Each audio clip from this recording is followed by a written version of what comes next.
suis, hein, vas-y, raconte, Génial. je te... Oh. Ben justement, sur ton projet, même si tu rentres pas dans les détails, est-ce que tu peux quand même en parler ou pas du tout? C'est-à-dire ton combat aujourd'hui, il est dans cette vision qu'on vient d'échanger, cette émergence de ces nouveaux modèles de travail, de ce qui s'accélère. Et si tu mènes un combat, c'est que forcément tu as des convictions, forcément ça répond à un besoin et à un marché. Donc de façon Ouais. macro, en fait, qu'est-ce que tu peux en dire? Mhm. Écoute, ouais, combat, c'est pas dans mon vocabulaire. C'est drôle que tu parles de ça. Pour moi, il n'y a pas de, c'est pas une guerre, il n'y a pas de lutte. Je suis plus dans le champ lexical de l'exploration. Mhm. Mais c'est pas, il y a pas de guerre. En réalité, c'est un enthousiasme, une passion et des convictions. T'as raison. Je suis rentrée des États-Unis il y a quelques mois. Tu sais, j'y ai passé 5 ans. Ouais, C'était une expérience incroyable. Je ne sais j'imagine. pas si toi, tu as déjà vécu à l'étranger ou si tu es sorti loin de tes bases, mais ça fait Bah, du bien. ouais, ouais, j'imagine. J'ai beaucoup de familles à l'étranger mais non, j'ai pas vécu et j'ai pas eu d'expérience professionnelle à l'étranger, ouais. Et donc, de retour ici, je vois avec une évidence, d'ailleurs, un jour où je rencontrais Isabelle, qui nous a entre autres présenté, que les entreprises françaises, quelle que soit leur taille, quel que soit leur secteur, malheureusement, vont devoir toutes, plus ou moins, réduire leur masse salariale à un moment donné. Hmm. Parce que une fois que les subsides de l'État vont être coupés, une fois que on va sortir d'une certaine manière de la crise actuelle, il va y avoir une flambée du chômage. En tout cas, c'est la conviction que j'ai. Ouais. Bon, je ne suis pas macroéconomiste, mais tu vois, et je me dis, mais le problème tous ces gens-là risquent de ne pas avoir de plan B pour rebondir. Il y aura de moins en moins d'emplois salariés demain. Euh, Plein de raisons. Et je crois qu'il y a un déport de création de valeur économique des entreprises vers les individus.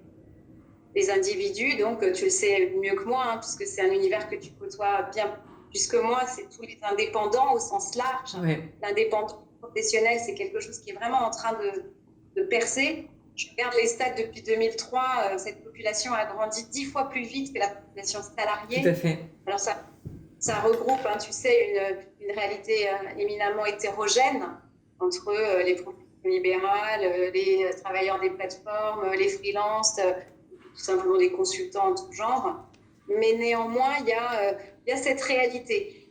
Et je me suis dit, s'il y a un mouvement qui s'opère, si les gens n'ont plus d'emploi, de plan, qu'est-ce qu'on fait, quoi? On a une espérance de vie qui augmente, on s'allonge, on attend de mourir. On essaye d'envisager quand même assez sérieusement cette option-là. Alors, tout le monde n'est pas prêt à être indépendant, c'est Ouais. certain. Ça, j'en suis convaincue. Tu sais comme moi, hein, c'est un statut qui est intrinsèquement précaire, même si les choses sont en train d'évoluer, et assez vite d'ailleurs. Ah ouais? Euh, Peut-être que la présidentielle 2022 va apporter son lot de bonnes nouvelles. Mais donc, il y a quand même une précarité. Il y a le fait de l'argent. Les revenus erratiques, c'est quand même super flippant, surtout quand ça a été salarié de vie. En plus, il faut les générer soi-même. Il faut se réapproprier son boulot. Il faut être Shiva. Bah, toi, tu le vis au quotidien, donc tu sais très bien qu'il faut être Shiva et c'est très complexe. Ouais. Et enfin, tu es assez seul souvent. Et cette solitude, elle est très en rupture avec ce que tu connaissais dans l'entreprise. Hmm. J'ai regardé j'ai fait un benchmark de tout ce qui se fait aujourd'hui pour faire passer, essayer de former les gens à l'entrepreneuriat. Il y a beaucoup de trucs autour de la Startup Nation. Il y a beaucoup de trucs qui sont faits pour les salariés, mais qui ne sont pas spécialement bons pour amener les gens vers l'indépendance au sens économique du terme. Donc voilà, je vais créer la première école des indépendants rentables. Ah ouais. Je vais créer cette passerelle.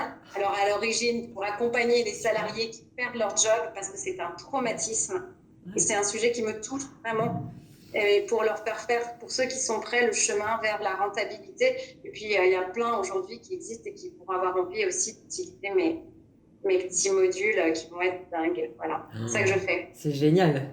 C'est génial. Ouais, c'est Donc, génial parce que ça, dans la forme, enfin dans son existence matérielle, dans le parcours, dans l'ingénierie pédagogique, dans la façon d'enseigner, enfin, ça n'existe pas. C'est un truc que j'ai jamais vu, hmm. mais que je suis en train de tester depuis 6 mois et auprès de centaines, presque de milliers d'indépendants, et puis de l'autre côté, auprès de beaucoup d'entreprises. j'ai l'impression que dans l'idée, ça leur plaît. Maintenant, tu sais comme moi, l'idée, ça n'a aucune valeur, c'est l'exécution. Et Ouais, faut tester aussi. Enfin, là-dessus, c'est ce que tu fais, quoi. ouais, ça, Et, bah ouais, c'est le rendu qui compte. et Ouais. ouais, forcément, j'ai envie de rentrer plus dans les détails de ce projet qui est génial parce que, évidemment, j'ai envie, enfin, c'est l'école de la confiance quelque part que tu vas leur donner parce que c'est de ça dont ils ont besoin. Se faire confiance pour décider de ce qu'on a envie de faire et de son talent qu'on a, intrinsèque, qu'on a peut-être perdu quand on est dans le salariat, justement. Euh, Ouais, c'est un vrai, euh, c'est un vrai socle de tout dans la vie, tu le hum, sais, hein. hum, Et souvent, ce que je trouve marrant, c'est que quand on pense accompagner un projet ou un porteur de projet, on est obsédé par le projet. Tu vois, on rentre tout de suite dans les sujets très ouais, pratico-pratiques qu'on connaît. Puis alors là, il y en a des quintos. Tu passes la journée à éplucher tout ce qui se fait et c'est de qualité assez inégale, mais il y a beaucoup, beaucoup de contenu. Mais en revanche, sur qu'est-ce qui muscle ta confiance en toi, quel est le socle, est-ce que tu peux la faire grandir, est-ce que ça se partage? Et tout ça, il n'y a pas beaucoup de choses. Ou alors, c'est des trucs de coaching, ouais, mais ce que c'est pas j'allais dire. directement lié à C'est ce que j'allais dire, quoi. ouais. Et encore, il faut commencer à s'ouvrir pour parler de coaching. Bien souvent, ces personnes-là, pour l'avoir vécu aussi, moi j'ai été au pied du mur pour me lancer dans l'entrepreneuriat, donc c'est pour te dire. Et c'est la vie qui m'a amenée à, mais j'étais un peu rendue à l'évidence, quoi. Et si je m'étais pas ouvert à ce moment-là, mes anciens patrons qui m'ont aidé à me lancer quelque part en me redonnant cette confiance, je serais peut-être encore en train de me tourner les pouces et dans mon, tu vois, dans mon non-épanouissement finalement. Et en fait, aujourd'hui, je me rends compte que je suis à ma place, quoi. Mais c'est ça. Génial. Et là, c'est vraiment un truc magique parce que tu sais que toi, j'imagine, sur ta route, tu peux penser à des gens qui t'ont, tout au long du chemin, t'ont regardé. Oui, tout à fait. Tu sentais pas forcément que tu sentais pas forcément que tu étais à la hauteur, Ouais, mais néanmoins, comme le fait que quelqu'un qui a de la valeur pour toi te regarde avec confiance, ça te hisse à la hauteur du regard qu'on a porté sur toi. Et complètement. c'est absolu. Donc il y a des mécanismes qui fonctionnent, et puis donc ça c'est un vrai. Puis après il y a des compétences, Ouais. il y a des connaissances, et puis il y a du faire quoi. Mm. Il y a les faut nager dans le grand bain, et puis on apprend en nageant. Et du coup, tu parlais tout à l'heure de cette précarité de l'entrepreneuriat, justement, et on va dire que cette protection sociale dans notre pays qui finalement s'accélère énormément sur ces entrepreneurs, ces nouveaux métiers qui arrivent, cette nouvelle façon de travailler avec cette masse salariale, et je te rejoins complètement où ça va, à un moment donné, ça va, c'est sûr que ça va arriver. Malgré tout, on est forcé d'y aller. Enfin, ce contexte qui nous arrive en ce moment ne fait que accélérer finalement le modèle dans lequel on est en train d'aller, où cet entrepreneuriat se développe, où on fait appel à des experts en externe au lieu d'embaucher. On s'augmente grâce au savoir-faire et à l'échange de compétences. On arrête d'être prestataire et client. On travaille ensemble, c'est vraiment de la collaboration. Mais justement, avec C'est une révolution, hein. C'est une révolution ce que tu décris, hein, énorme. parce que aujourd'hui, aussi bien les partenaires sociaux dans les plus grandes boîtes que les salariés eux-mêmes, les gens de la DRH, les dirigeants, on a tous cette espèce de schéma mental avec le dedans et le dehors. Il y a l'entreprise, l'intérieur, puis les gens du dehors, C'est cette ça. espèce de magma, mais donc, qui sont effectivement des prestataires. Et c'est Laetitia Vito qui m'a ouvert les yeux là-dessus, mais la vraie révolution et le mouvement qui s'opère depuis les années 70, et de plus en plus, et tu as raison, la crise a été un prodigieux accélérateur tendanciel, c'est que cette entreprise, elle est en train de s'ouvrir en réalité. Il y a un mouvement d'ouverture, et c'est très difficile d'en prendre la mesure parce qu'on en est contemporain, mais elle est en train de s'ouvrir, et aujourd'hui, il n'y a plus finalement de notion de dedans et dehors, et l'important, c'est d'avoir un talent disponible, d'avoir un talent qui, dans mon PNL, me peut-être moins cher, et d'avoir un talent engagé. Ouais. C'est pas parce que je ne suis pas dans la payroll de l'entreprise, sur la feuille de paye, enfin un salarié chargé, que j'aurai moins d'attachement, moins d'engagement. Tu le vois, toi, c'est ce que tu fais pour Bien les sûr, entreprises. Ce que bien sûr. et toi, dire, tu me parlais tout à l'heure en off de tes clients, et je vois bien qu'il y a un attachement, il y a un engagement, et ça n'est pas lié au fait d'appartenir à l'entreprise. Donc pour moi, ça c'est très nouveau. Et tu vois, je me dis à terme, peut-être même que le DAF d'une boîte, le directeur de marque, sera un indépendant. Exactement. En tout cas, aura d'autres activités que celle-ci. Exactement. Mais parce que, je veux dire, moi, je le vois comme toi, comme beaucoup. Moi, je fais plusieurs choses en même temps, mais chaque activité vient nourrir les autres.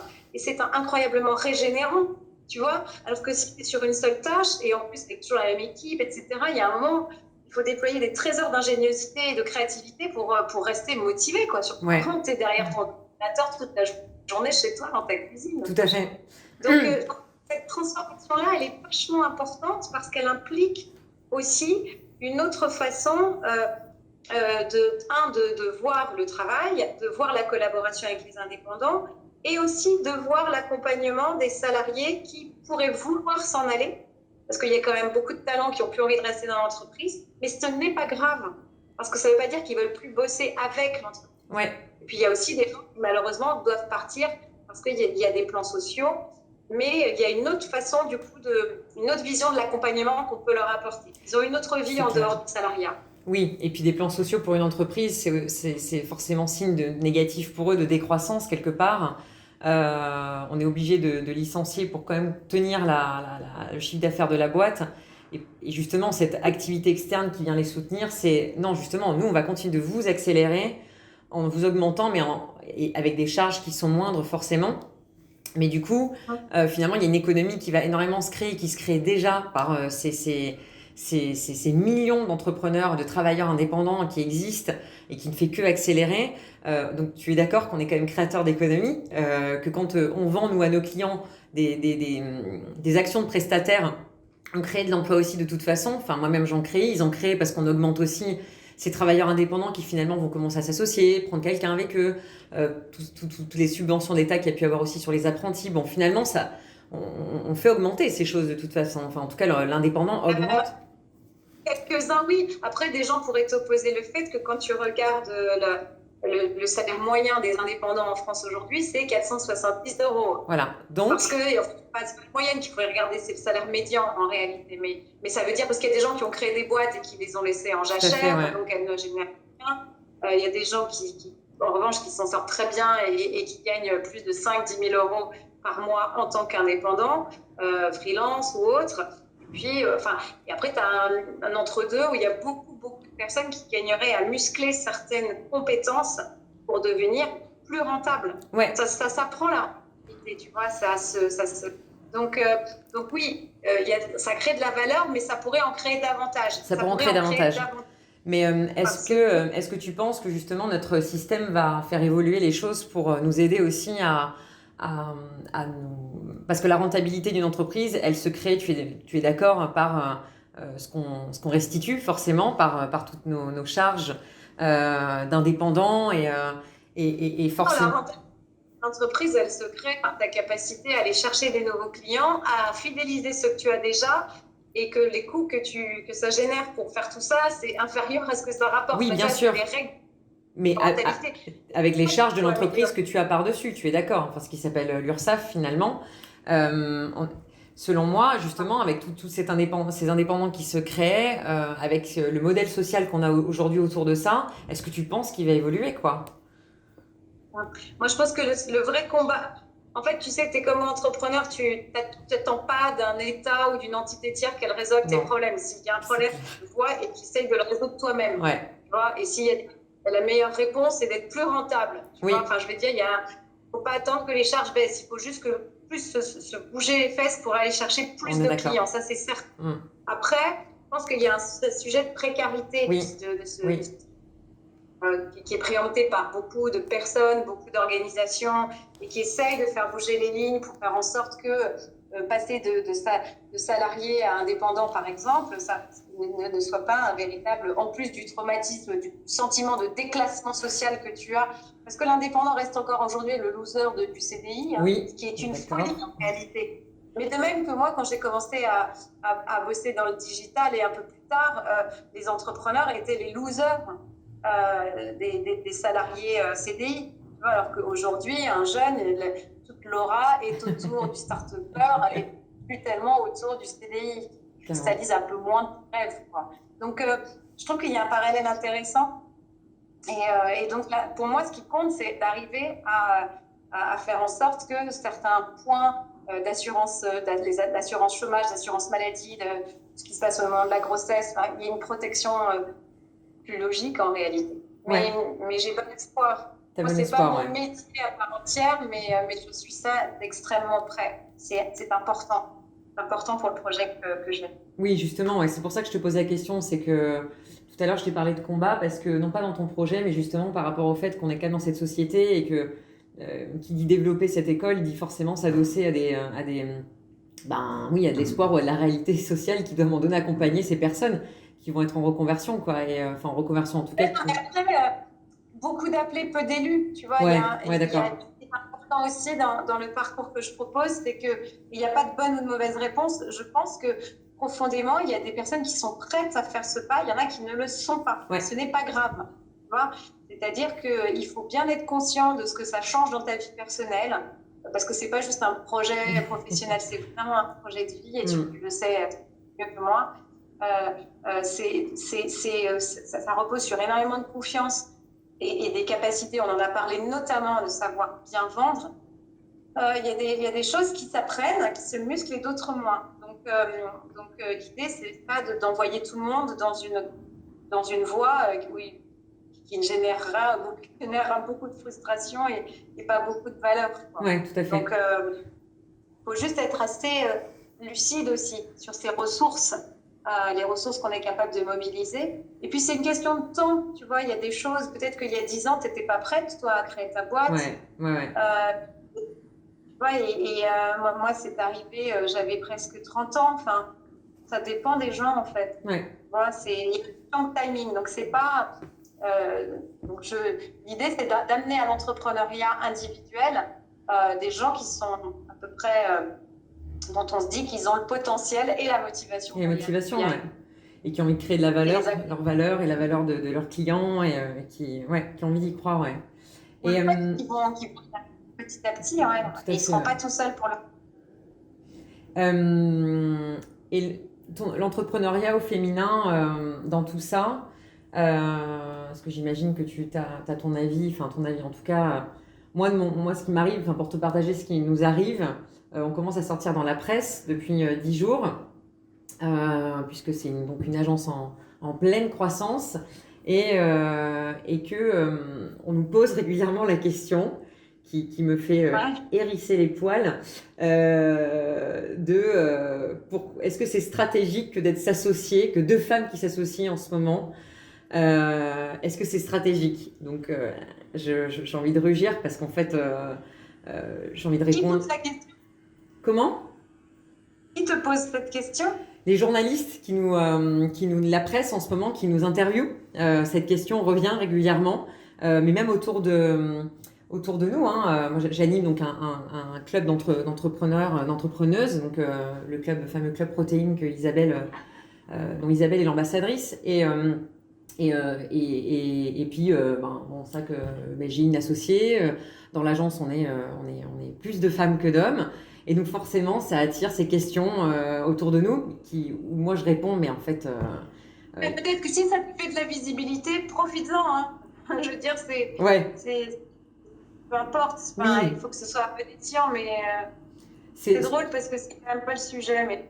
Non, mais voilà, mais très bien. Donc c'est ma réponse, il n'y a pas de sujet, mais je voulais te confronter avec toi, savoir si toi aussi tu avais ces retours où on revenait régulièrement vers toi sur ce côté entrepreneuriat au féminin, ou si tu le sentais pas.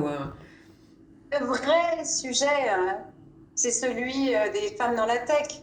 C'est celui des femmes qui représentent 20% des créateurs de start-up en France aujourd'hui. Sista te dirait le bon chiffre, mais apparemment c'est autour de ça, et qui ne lèvent pour autant que 2,3% des fonds issus des VC, des fonds d'investissement. Donc il est là le problème. Ouais. Sur le reste, je n'ai aucun avis. De toute façon, je crois que je n'ai pas d'avis. C'est que pour moi, le vrai problème dans ce qui me touche personnellement et de près, c'est ce gap entre de 1 à 10, quoi, 2,3%, 20%.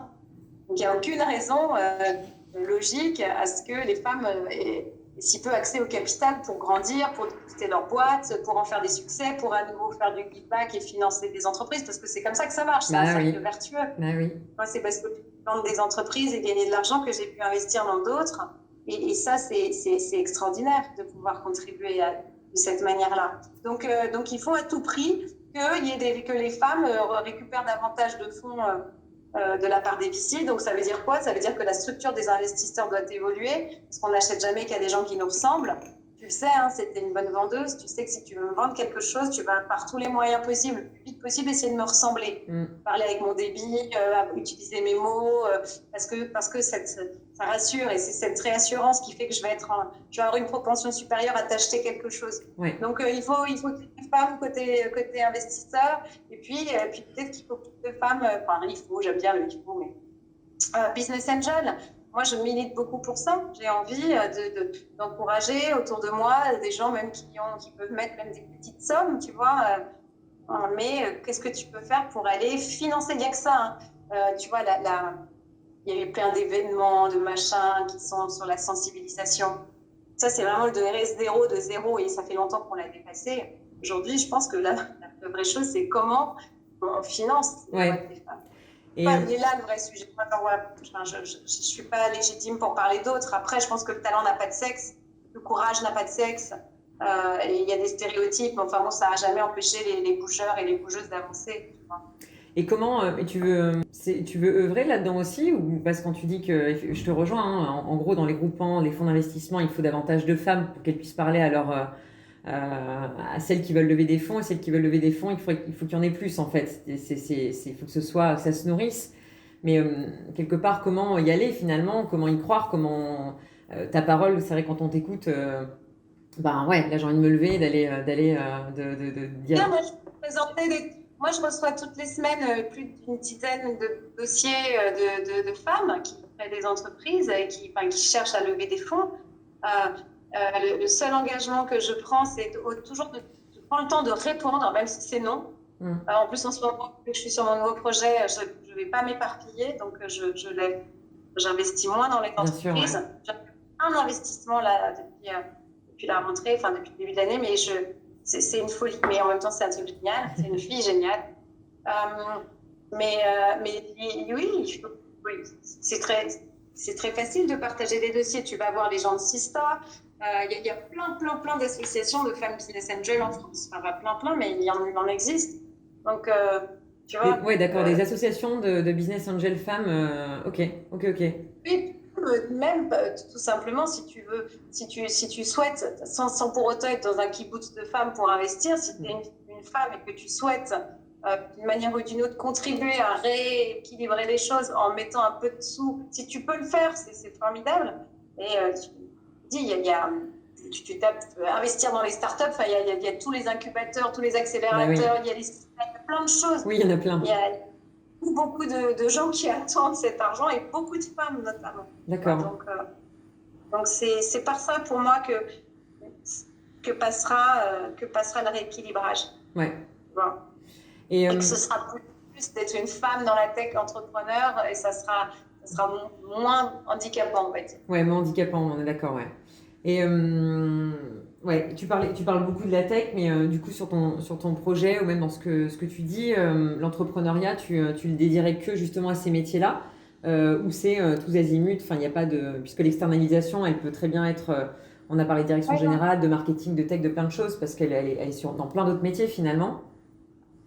Moi, je n'apprends pas un métier, j'apprends pas un métier, moi. Le seul métier que j'apprends, c'est celui d'être entrepreneur individuel rentable.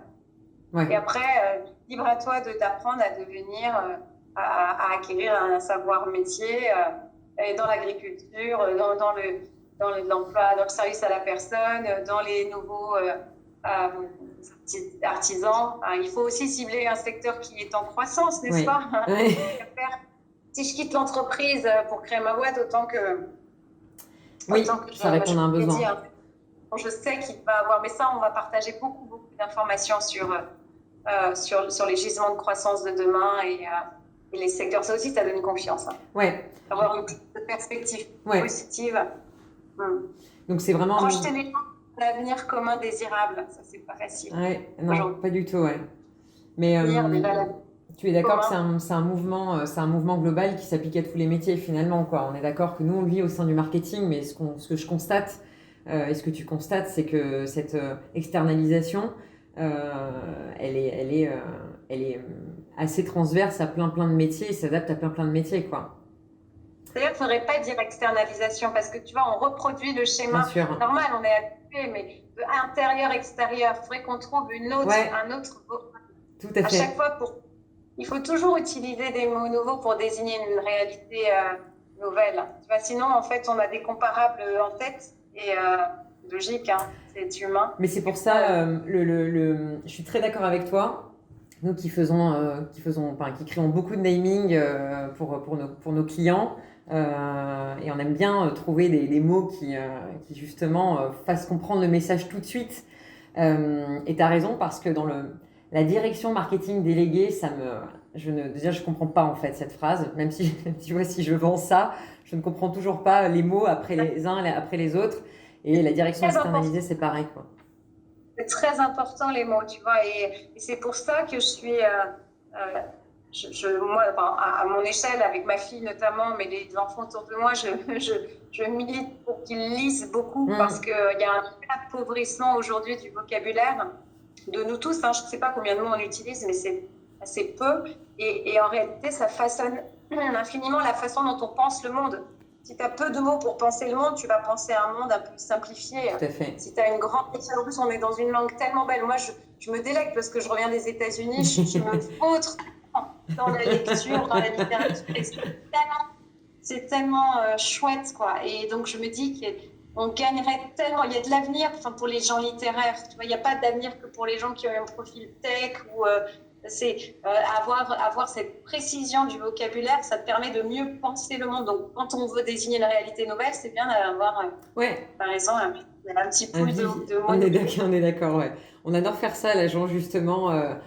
Autant on travaille tous les uns les autres sur nos clients, mais en fait, je leur ai dit que le modèle était le binôme, le partenariat. Moi, je déteste travailler seule. Pourtant, j'aime ma solitude dans ma créativité, mais fédérer, impliquer, à l'agence, notre modèle à nous, c'est un binôme. Dès que tu veux avancer quelque part, tu prends ton binôme, tu prends qui tu veux. On est tous talentueux dans ce qu'on est. On n'a pas forcément, on n'a pas pris des grands compétents au début, mais vraiment des personnes qui avaient leur talent et leur envie de s'épanouir sur des sujets et leurs compétences à eux. Et finalement, leurs compétences cachées. Et je leur dis, la complémentarité, c'est la solution dans l'efficacité, dans le fait de s'instruire les uns les autres, dans le fait de s'ouvrir. Moi, je suis plutôt littéraire, toi plutôt matheux. Ben, en fait, ça fonctionne, quoi. Moi, je suis plutôt créatif, toi, tu es plutôt cartésien. Ça me rappelle ce que tu dis là, ça me rappelle ce qu'un prof de Harvard que j'ai rencontré aux États-Unis prenait. Il est prof d'innovation, il s'appelle Karim Lakhani et il parlait de distance from field.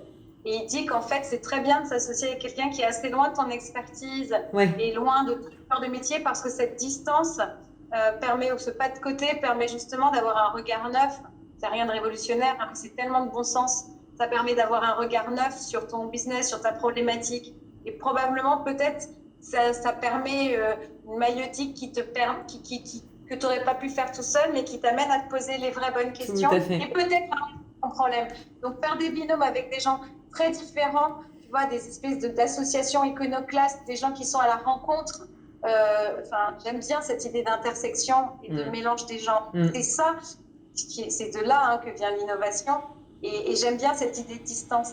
C'est pas toujours confortable. Hein. On aime bien s'entourer de gens qui nous ressemblent. Oh, c'est formidable entre soi. Qui nous comprend. Tout à fait. Soit on a quelque chose de nouveau. Ouais, mais ça permet de se remettre en question et du coup d'avoir des réponses de gens en face qui sont un peu dans une naïveté et c'est ça qui nous fait évoluer au sein de l'agence. Et finalement, avec nos clients avec qui on travaille, c'est ce qu'on essaie de faire. Hein. On fait du matching entre les compétences de ces free indépendants enfin toutes ces compétences expertises qu'on met avec le décideur, mais qui sont des PDG, même des DG d'entreprise. Nous on se retire, mais c'est génial parce que même les directeurs de boîte nous disent mais attends, ça y est, maintenant je parle à moitié en anglais grâce au marketing digital, et ils s'éclatent quoi en fait parce que on les marie avec ces personnes-là et qu'il y a un échange d'affinités, de savoir-faire et en fait les profils fonctionnent quoi.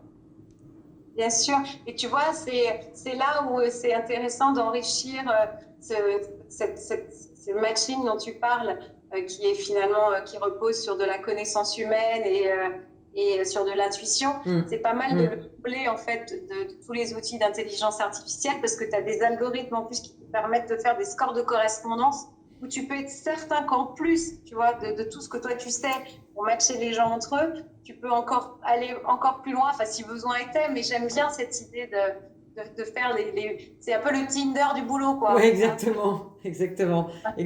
Ouais. Quand on a créé la boîte il y a 2 ans, je pensais à ce que tu dis. Vraiment. Et ça reste en tête. On verra, on Ah, verra. il faut qu'il y ait une nécessité, voilà, j'aime bien voir les outils au service. Ouais, on est d'accord, ouais.